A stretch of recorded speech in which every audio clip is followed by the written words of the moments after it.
ቢስሚላህ ራህማን ራሂም በአላህ ስም አዛኝ በሆነው እጅግ ሩህሩህ በሆነው ብሎ ይጀምራል እና አልሐምዱሊላህ ረብል ዓለሚን ምስጋና ለዓለማቱ ጌታ ይላል።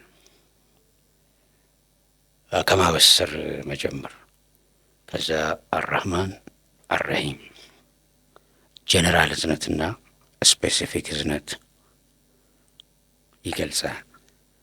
ከዛ ማሊክ የውሚዲን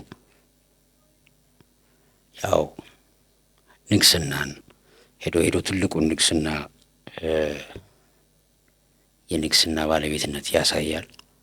ከዛ ኢያከ ነዕቡዱ ወኢያከ ነስተዒን አንተን ብቻ እንገዛለን፣ አንተን ብቻ እርዳታ እንጠይቃለን ማለት እንግዲህ እኔ የማምነው እምነት ወይም ሃይማኖት እዚህ ዴፊኒሽን ውስጥ ነው የማውቀው።